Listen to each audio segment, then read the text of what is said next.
Major Nziogwu, can you please give me an account of the night of the coup in Kaduna? Well, it's rather something like the longest day. We started this off on the night of the 13th of January, when a night exercise was planned by the military college, which I command.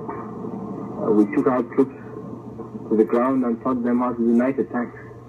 We didn't tell them what we were planning for, but at the end of the exercise, we took them out and showed them various places where they were to stand and just remain in the vehicle. Next day, we went out again for the same type of exercise, and at the end, we issued them with ammunition this time, live ammunition, and told them that they were going back to the same place as they went yesterday, but this time they were to get certain people. And they were with you, were they? Oh, of course they did. Oh, they all supported us. Did the Sergeant himself attempt to fight? Well, no. We didn't see him until the time we actually shot him. He ran away from his house when we fired the first few shots of anti-tank gun into the building. The whole roof was blown up and the place was set alight. Then we went to the rear of the house and started searching from room to room until we found him amongst the women and children, hiding himself. So we sort of took away the women and children and took him. Now, what are your relations with General Iramsi in Lagos?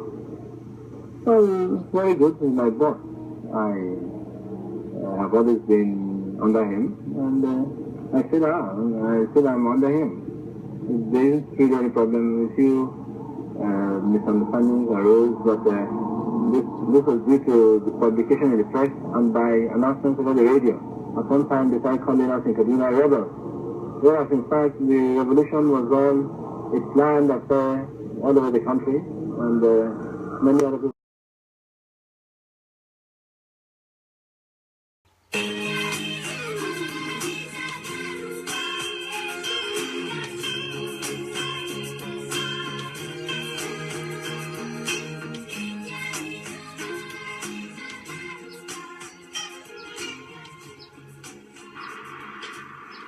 If civil war comes, and I do think it is imminent, you're quite right, it will for us be the price of freedom.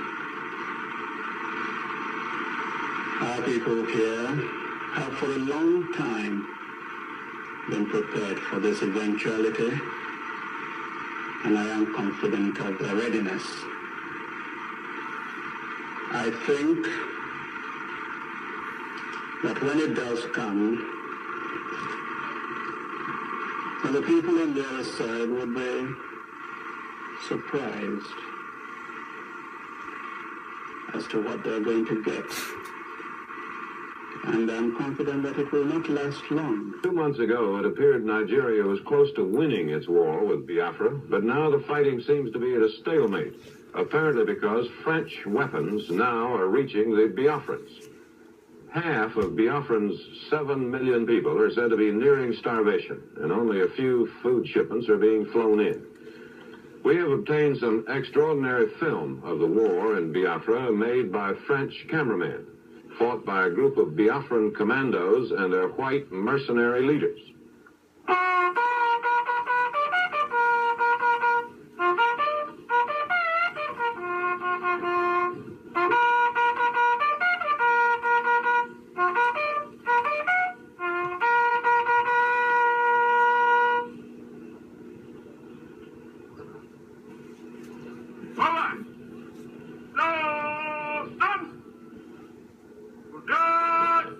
There were 7 mercenaries in charge of 4,000 Biafran commandos. One, called Michel X, was going into his first battle. Others, called Big Bill and Marco the Brave, were veterans. A Belgian, Mark Goossens, had fought in the Congo and Yemen. He said the mercenaries were paid regularly, but were critically short of weapons. Every month we pay here in Biafra, we will pay. Are you good soldiers? Here we have very good soldiers, very brave soldiers. But we don't get weapons enough and ammunition enough. But you have some planes in the night. Major General Ojukwu, the man who led the secession in Biafra, is on his way to seek political asylum in Zambia, in Central Africa. He is said to have with him 3,000 pounds of luggage and his Mercedes-Benz automobile. At 40 minutes past 4 p.m. today, Nigerian time, Africa's worst war came to an end, that between Nigeria and breakaway Biafra. Major General Philip F. Young, left in charge of Biafra when General Ojukwu fled Sunday, announced the end on Radio Biafra, a mobile radio station. He appealed to the federal Nigerian leader, General Gowan, for a ceasefire to negotiate a settlement within the framework of a united Nigeria. The war has lasted 2.5 years. Around 2 million people have died. The peril that remains now is starvation of 4 million Biafrans or slaughter by federal troops. I think the government is underestimated who they are fucking. Chukwu Emeka Ojukwu was prepared to fight. Lieutenant Colonel Patrick Chukwumo Kaduna Zugu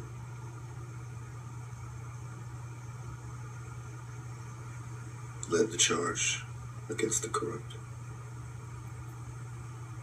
The price we paid for such a brave and direct approach was grave and heartbreaking. The rather unfortunate series of events that would follow would ultimately lead to the loss of over 1 million Biafrans.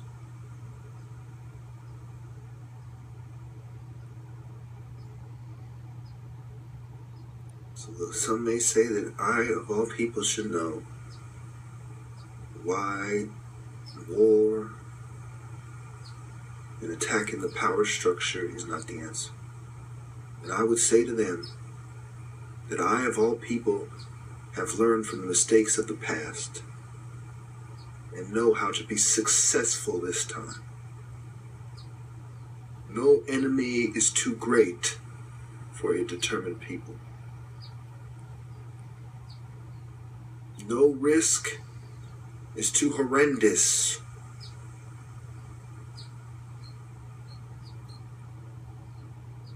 no suffering too enormous, and no peril too frightening.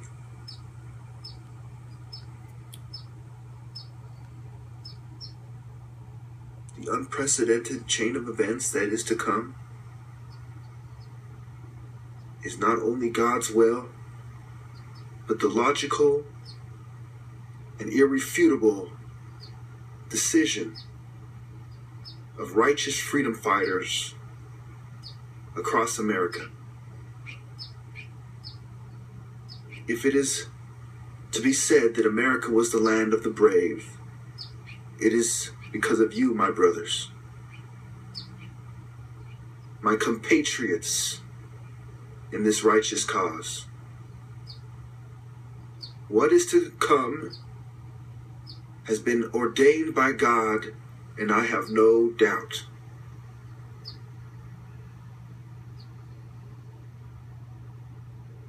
Even from the grave, I will see to it that this great task is achieved tactfully and with much sense. The enemy will be disoriented,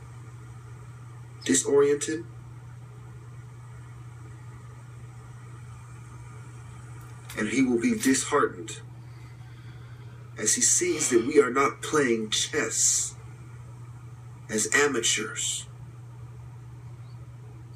but as tactical military strategists, and the brave troops who are determined to see this to its finish. We will not accept tyranny as a result. No armistice will be reached. No terms of surrender agreed upon. We will only settle for victory. And we will fight to the last man until this is achieved. In life or in death, the principles of truth, justice, fair play, and honor will reign supreme. These ultra-demonic, neurotic narcissists are quite demented.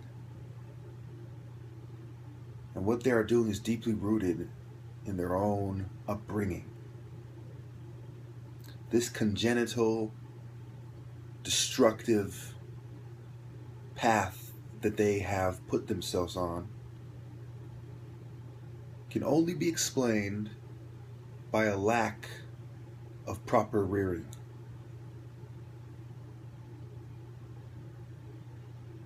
Their demonic ways are deeply seated in this fact. Evil is well ingrained. It is inveterate in their actions. What I see is a group of people who are irredeemable, and they reaffirm my convictions every day. Every day when they are done, it is as if we are in court, the court of God, and it is adjourned again to continue reading the charges against these unscrupulous agents of Satan.